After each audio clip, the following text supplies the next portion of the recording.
Денешно излагање ќе го започнам со цитат кој што искажува една голема вистина. Цитатот е од еден голем американски филозоф на 20-тиот век, кој се вика Френк Чодоров. Цитатот оди вака: правото на избор ми е многу важно, бидејќи слободата да избирам е потребна за моето чувство на личност. Оваа слобода е важна и за општеството, бидејќи само преку спротивставувањето на идеи можеме да се надеваме дека ќе го постигнеме идеалот на вистината. Токму избегнувањето на идеалот на вистината е причина што, особено во Македонија, има една аверзија против спротивставување на идеи. Затоа гледаме блокирање од страна на соросоидите, од страна на груевистите и така натаму, бидејќи не сакаат да се достигне до идеалот на вистината. Секој се бори за да користи, да добие корист на штета на друг, а не да добие корист во соработка со другите. Пред известно време имавме една мала приватна преписка со господинот Бранко Геровски, за која што веќе имаме спомнато, на темата лустрација. Бидејќи преписката беше многу интересна, го замоливме господин Геровски за негова дозвола да објавиме дел од оваа преписка. Дозволата ја добивме и се надеваме дека господин Геровски ќе се согласи дека неговите мисли не се извадени од контекст.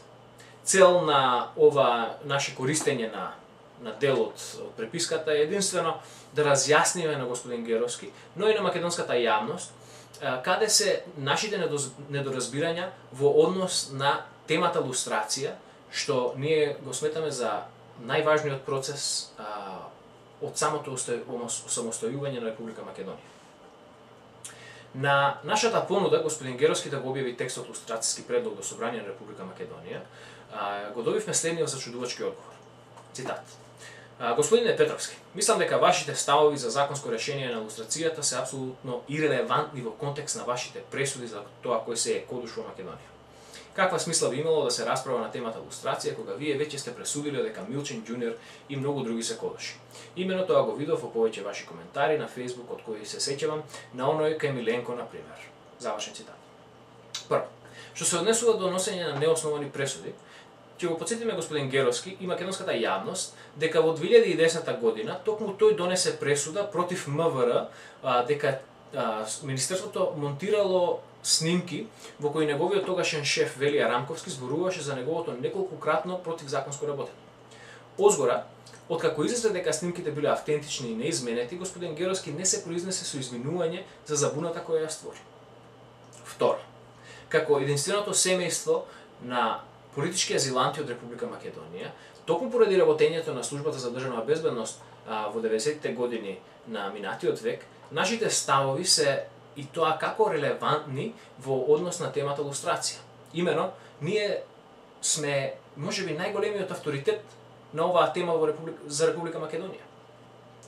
Имаме поминато 5 години во докажување на оваа вистина пред канадскиот Совет за човекови права. Имаме соработувано со еден од врвните адвокати во Канада по оваа тема, господјата Шантал Делош, која што често има посетувано и Македонија, но клучно, која што важи за еден од врвните експерти во Канада, која што владата на Канада ја консултира по однос на човекови права и која што е чест гостин како експерт на телевизиските програми во Торонто.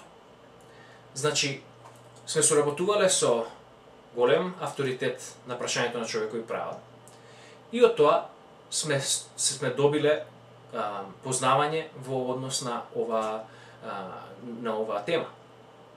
Нашето добивање на азил од можеби најдемократската држава на светот ги потврдува нашите креденцијали за нашата стручност на оваа тема.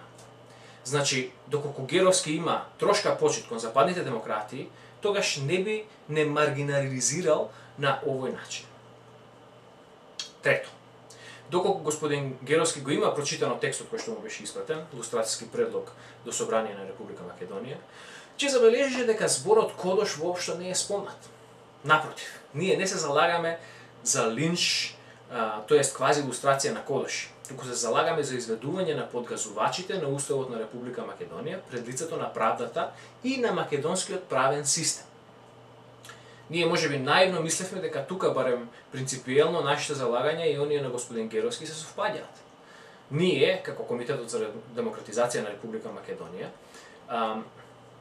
се зборуваме за лустрација, која би значила ништо повеќе и ништо помалку од давање прилика на оние чии уставни и човекови права биле подгазени низ работењето на Службата за државна безбедност, да можат да отпочнат судски процеси против оние за кои оштетените сметаат дека се виновни. Па обете странки да се докажат на суд. Односно, нашиот лустрацијски предлог до Собрание на Република Македонија воопшто не содржи никаква пресуда за тоа кој се е кодош во Република Македонија. Во најмала рака, очекувавме дека оние кои најмногу стравуваат од лустрацијата по тркот на Груевски, која, како што сме сведоци, ништо повеќе од негово средство за пресметка со оние кои моментално му пречат во остварувањето на неговите мегаломански фантазии, ќе го видат нашиот предлог како единствен начин да се задоволат препораките на Европската Унија во однос на расчистување со духовите на комунизмот, процесот да не се снижи на ниво на комунистичка, односно сталинистичка чистка. Ние мислиме дека оние чија што совест е чиста немаат зошто да стравуваат од судско докажување на својата невиност. Она што е многу битно за процесот на лустрација и што сите мора да го признаеме и да го разбереме, е дека без налогодавачите кодоши нема да постојат. Но бидејќи и поддржувачите и противниците на лустрација во Македонија воглавно ја темела дискусијата околу кодошите, практично ќе е првин да разјасниме што е кодош. Кои се тоа кодошите? Политичкото подземје сака да веруваме дека кодошите се лицата чии што имиња се напишани на образец број 9, како лица кои доставувале информации до Службата за државна безбедност, односно Дирекцијата за безбедност и контраразузнавање при оформување на личните досиеја. Овие луѓе се нашле во досиејата не по своја воја, туку по воја на службениците на Службата за државна безбедност. Луѓето чии што имиња се вметнати во образец број 9, односно наводните кодоши, кои СДБ ги мести, не се луѓето кои имале врска со вистинскиот програм. Овие луѓе не издавале налози за следење, за тајна контрола на телефони или за проучување на деловни врски и слични задачи. Службениците во Министерството за внатрешни работи кои биле тие кои ги отпочнале и го наредувале систематското прекршување на граѓанските права. Подметувањето на дадените имиња во образец број 9 е ништо повеќе од игра, односно обид да се дисциплинираат и казнат оние луѓе кои одбиле вистински да соработуваат со ДБК. Тие луѓе биле повикувани на информативни разговори и биле испрашувани за предметите. На дел од нив по сослушувањата им биле поставувани задачи, но тие не ги извршувале. Сите тие луѓе во многу краток период од кога биле повикувани на сослушувањето, во конкретниот случај со мојот татко, ги прекинаа контактите со него. Тие на сослушувањето зборувале онака за него како што тие го гледале и како што го познавале, но не лажеле и не правеле приказни дека тој подарувал, например, клупи и мебел за универзитетот во Мала Речица или дека го договарал атентатот на Глигоров во неговиот ресторан. Сега стигнуваме до нешто битно. Ако навистина мојот татко бил подготвувал насилно рушење на уставниот поредок на Републиката, како што е осомничен, тогаш дали некој од повиканите, ако на сослушувањата го изнал тој податок, ќе го сметаме за кодош? Не. Тој би бил само лојален граѓанин кој си исполнувал задачата за зачување на државата, односно уставниот поредок. Затоа не можеме со една широка четка да ги испаруваме сите како кодоши, односно како виновни при формирањето на досијата за Службата за државна безбедност. Затоа мора да постои судски процес каде што секој поединечно ќе ја докажува вината на другиот а обвинетиот ќе има можност да се одбрани и да се докаже како невин. Малку да позборуваме конкретно за Владимир Милчин, предводникот на антилустрацијските елементи во Република Македонија. Дали драматург бил Кодош? Тој морал да биде многу повисоко во хиерархијата на чуварите на комунистичкиот поредок. Владимир Милчин бил следен после студентските протести од 1968 година, кои биле протести против Тито и црвените буржи. Но клучно, протестите во 1968 година не биле барања за демократија, за човекови и пазарни слободи и за надпревар во кој способните ќе одат напред. Напротив, 68-машите протестирале против Титовото скренување од марксистичкиот пат на еднаквоста во сиромаштијата, каде неспособните ќе бидат еднакви со способните. Ова е нешто што не е многу познато во Република Македонија. Но кон крајот на 60-тите години, режимот на Тито прави една либерализација на системот. Почнува да ја отвара економијата и да дозволува слобода на пазарот. Ова го имаат забележано и некои американски економски историчари, меѓу нив најпознат е случајот на Мури Rothbard во книгата Предавството на американската десница. Нешто што во Македонија не е многу познато е дека кон крајот на 60-тите години режимот на Тито повтор пат ја одметнува Југославија од Советскиот сојуз. Се дозволува едно отворање на пазарите, либерализација на општеството и либерализација на економијата. Студентските протести од 68 се всушност реакција на таквата политика на Тито. Тие бараат враќање кон сталинистичките начини на управување. Значи, Владимир Милчин и поголемиот дел од управниците на Соросовите организации на Балканот се всушност дел од таа гарнитура која што од секогаш била против либерализација на општеството, против индивидуализација. Тие секогаш се бореле за тврд комунизам. Очигледно е дека таа природа воопшто се нема променето кај Владимир Милчин. Затоа што во времето кога Милчин го оспори законот за лустрација пред Уставен суд, законот не вредеше ни 5 пари. Но клучно, Милчин не ги оспори слабостите на законот, ниту пак вистински антиуставниот дел од законот, а тоа е комисијата како пара суд. Напротив, тој ја оспори примената на законот после 1991 година, тврдејќи дека, цитат, создавањето на Република Македонија како држава во состав на федерална Југославија во 1944 година, незиниот полувековен развој со јасни белези и атрибути на држава, несомнено е најзначајната алка во историскиот развој на борбата на македонската современа државност.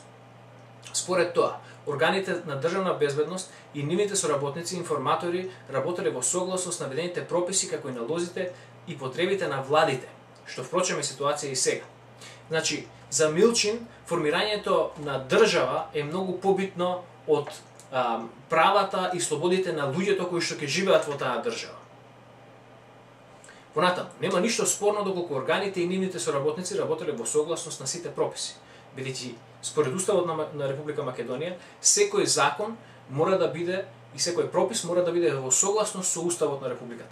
Но, доколку овие луѓе работеле надвор од прописите, тогаш ќе треба да се гонат за пречекорување на службените овластувања и ќе треба да сносат одговорност по постоечките закони кои предвидуваат санкционирање на пречекорувањето на службената должност. Овде има уште еден многу поголем проблем.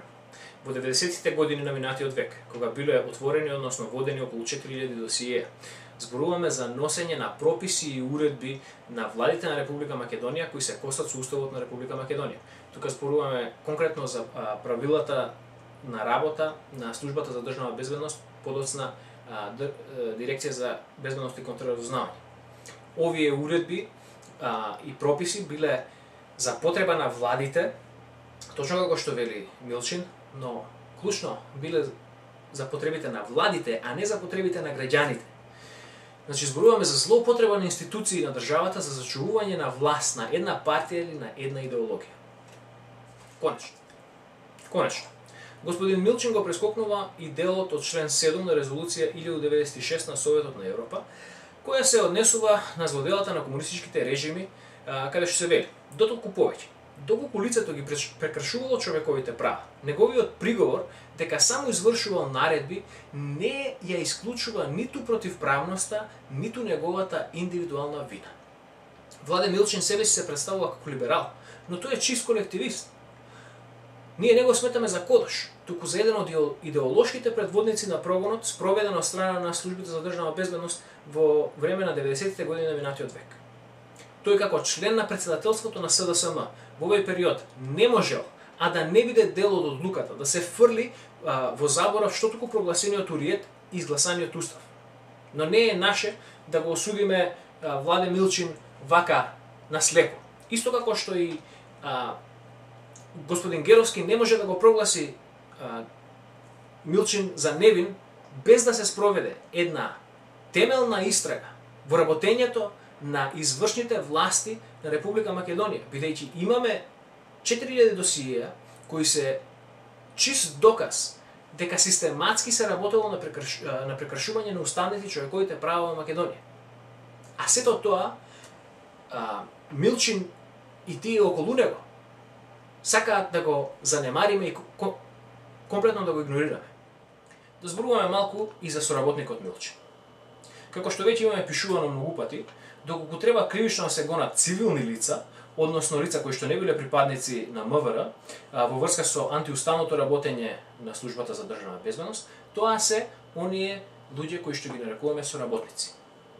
Тие луѓе се изоставени од досијата, но нивните дејствувања за периодот комплетно се совпаѓаат со плановите за мерки и активности на СДБ во однос на предметите на обработка.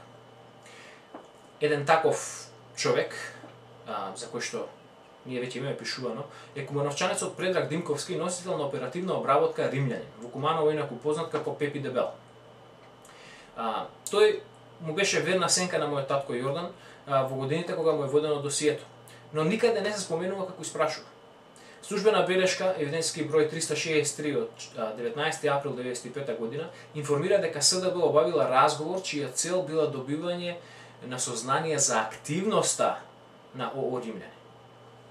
Ова е клучно нешто на кое ќе се навратиме на крај. Овој Римљанин и покрај крајната незаинтересираност на мојот татко и неминовното одбивање, никој пат не испуштал прилика да на секое нивно заедничко патување во Софија се обиде да го однесе на посета кај Красимир Каракачанов во штабот на ВМРО СМД. Слично, во споменатата службена белешка 363, испрашаниот информирал дека забележал дека Предраг редовно ја напаѓал постојната власт, нарекувајќи ја со погрдни зборови, дури рекол дека ќе мора да се вооружаат за да можат власта да ја земат со сила, бидејќи по мирен пат ВМРО немаат шанси да ги добијат изборите. Причината за ваквото однесување на оперативецот Римљанин е да и дава изговори на СДБ дека помеѓу членовите и симпатизерите на ВМРО ДПМНЕ имало лица блиски до ВМРО СМД, кои ќе ги наречеме бугараши, како и радикали кои биле подготвени да го срушат уставниот поредок на Република Македонија. На тој начин, соработникот на службата на државна безбедност, на службата и дава оправдување за својата работа, односно фрла масло во огнот, ја одржува да работи. Но единствениот начин на кој можеме да стасаме до изведувањето на овие заштитени соработници на СДБ пред лицето на правдата е низ спроведување на судски постапки против оние кои не се сокриени, а се запознаени со работата на соработниците. Тоа се службениците и функционерите на МВР. Исто во ова месење на волеј на службата го стори и Владимир Милчин со неговата представка пред Уставен суд на Република Македонија, кога на неговите колеги поддржувачи на апсолутизмот во Република Македонија им даде оправдание да ја поништи лустрацијата после 1991 година. Како и во случајот кога Римљанин бил радикалот, при што немало реален основ за гонењето на оние околу него, така и фактот што темелот на представката на оперативецот драматург, дека органите за државна безбедност и нивните соработници информатори работеле во согласност на наведените прописи како и налозите и потребите на владите, иако се коси со самиот устав, беше доволна причина Уставен суд да ја квази легитимизира својата претhodно донесена одлука. И сега доаѓаме до она суштинското што Македонија ја држи цврсто подкована на дното. Тоа не се ниту Бранко Црвенковски, ниту Никола Груевски самите по себе.